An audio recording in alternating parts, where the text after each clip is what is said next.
Our learning goal is I will be able to understand what clay is, what physical and chemical changes are, and I will know how to use the slab technique to create a mug with a handle that is a sculpture of something, but can also be used to really drink out of.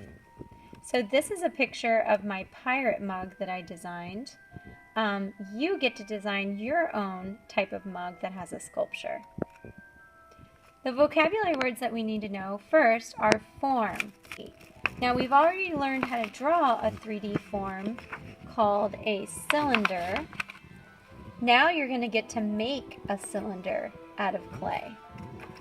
We also need to know what a slab is. A slab is a flat piece of clay that's about 1 inch or a 1/2 inch thick. You don't want it any thinner than that. We also need to know about physical and chemical changes that happen with clay. We need to understand how to slip and score clay, and we need to understand the difference between pottery and sculptures. So remember those vocabulary words, write them down, and use them in your artwork. So what is clay? Well, clay is actually just mud. It's a special kind of mud, and what makes it special is that when it's wet, it's sticky. Now, clay is very timeless, and that means that we've been using it for thousands of years. Handmade clay pieces are very special, and they're very precious because they're unique. So we should always handle clay pieces with care and handle them out of respect for the person who made them. The wonderful thing about clay is that it can show lots of things about great artists and ancient people and how they lived a long time ago. So your clay mug could possibly last forever. Now, clay has different properties and stages. When you add lots of water to clay, it's called slip. Slip is basically mud. So you use that mud to glue clay pieces together. Plastic clay is the next stage of clay. The clay that you're going to be using should feel plastic or wet. Now it's not made out of plastic, it just feels stretchy and sticky, and you can mold it and shape it. Now when clay starts to dry out, it gets leather hard. Leather hard is when the clay feels hard and you can carve out of it. Now the last stage is called bone dry clay, where it's so dry it feels like a bone. And it's completely hard, and all the water has been evaporated out of the clay. So the different stages of clay depend on how much water is in it. If it's really wet, it's mud. If it's a little bit drier, it gets plastic. And when it dries out, it gets leather hard. So we need to remember that when we're working with our clay. Now, slip clay is made up of 25% clay and 75% water. You use this slip to glue pieces together, or you can use slip to decorate. Plastic clay is what we're going to be using to make our clay mug. You can see here in the picture, they're building a cylinder out of clay. You can tell if a piece of clay is plastic by squeezing it. If it doesn't crack and it's soft between your fingers, it's called plastic. This is the best time to make unique forms using the clay. The plastic clay is also a great time to work with new textures. So you can press texture onto the clay. Now, when you finish your mug, you can start letting it dry out and it will get leather hard. The last stage is bone dry clay. When the clay is completely dried out, I'm going to put it in the kiln right here, and I will fire it. And once it gets fired, it goes through a chemical change. It's no longer clay, it's actually going to turn into pottery. So the kiln gets extremely hot, so you don't ever want to touch or go near the kiln. It gets up to 2,000 degrees. And what it does is it fuses the minerals together, and when the clay comes out of the firing, it's called bisqueware. Bisqueware will not melt if you put it in water. It's now gone through a chemical change. Okay, so how to make a clay mug with a handle. Step 1, draw and color a sketch for your design. So I have my sketchbook, and I really love this design of the face with that kind of looks like a tree. I love it. It looks awesome. So I'm going to draw my own design, and I need to make sure that it fits the size that I want. This cup is probably about this tall. So I could actually trace the cup if I want my mug to be that tall. And I want to draw a design. Now when you're sketching, it doesn't have to be a perfect design, but we do want to try to think about what you want your mug to look like and draw it before you start working on your clay.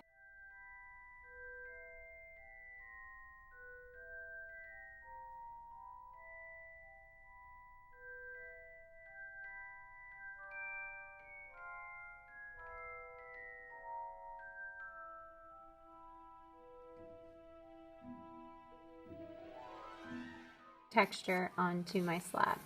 So once you've drawn your sketch, then you need to gather your supplies. Newspaper, fabric, rolling pins, pencils, toothpick, cup of water, paintbrush, and then I'm going to get a piece of clay and I want to roll it into a slab and make sure it's not too thin. So remember, the clay that we're working with is called plastic clay, and we want to build a slab. So the first thing I like to do with clay is you need to make sure that all the air is pressed out of it. So roll up your sleeves, because remember, clay can be really messy. So I'm going to get the bag of clay. I have a piece of fabric here, and I'm going to lay down the fabric. And the first thing you're going to do with the clay is wedge it. Now, like I said, it's really sticky. It's going to get on your hands. But wedging the clay is where you press on the clay, you push down on it, and you roll it. Wedging helps you get all of the air out of the clay. So you can see he's pressing on the clay, you push on it, you turn it, and you wedge it. Now once you've done that, What's wedging? hi, I'm wedging. Ruby? Wedging? I'm wedging the clay. You want to help wedge? Yeah. Now, once I have it Can I have a wedged, wedge, please? yeah, just a second, Rudy. Now I'm going to flatten it with my hand. I'll get you a piece of clay, Rudy. Okay. Remember, we want it to be a rectangle shape. So I actually cut out a rectangle that I'm going to use as a template. So I want it to stay about that big. Nope, this one's Mommy's clay. Here, there's your clay. Okay. I just gave Rudy a piece of clay. Alright, so now once I've pinched it with my hands, I can flatten it, tap it on the sides to keep it flat, because you need a rectangle to make the cylinder. And you can see this is way too thick. We need it to be about 1 inch thick.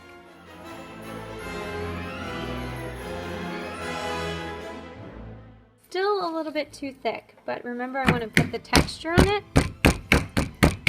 So what I'm going to do, this is Mommy's clay, Rudy. Wood. Here's some texture, but there's lots of really cool texture. Alright, so I have some rollers that have texture on it. I have these sheets that have texture on it. There's lots of different options for texture. A piece of lace, you can put that texture onto the clay. So when clay is plastic, it really responds well to texture. I'm going to put this on the roller, and I'm going to take, and you have to press down really hard to get the texture onto the clay.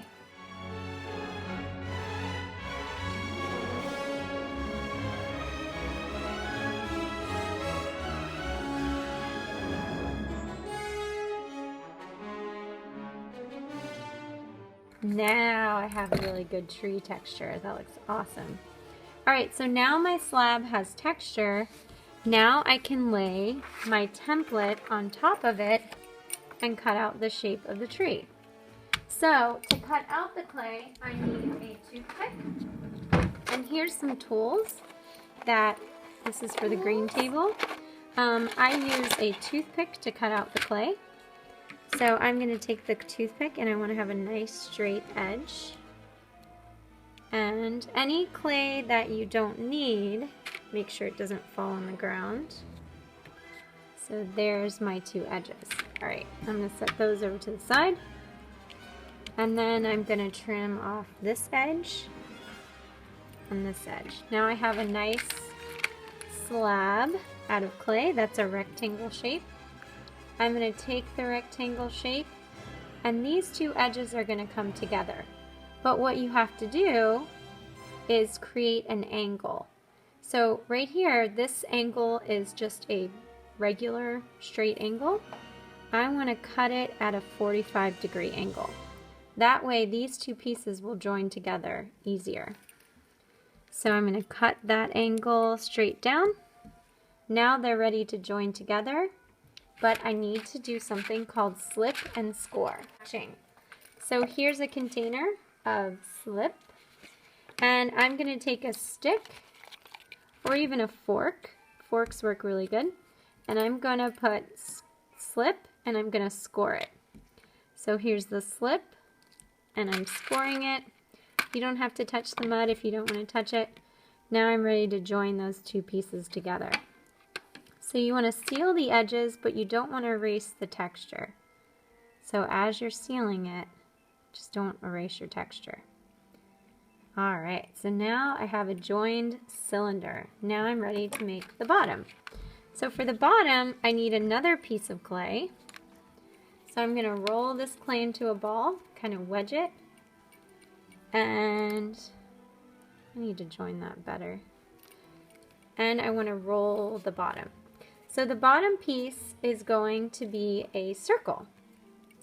So once you roll your sphere into a circle, you can flatten it.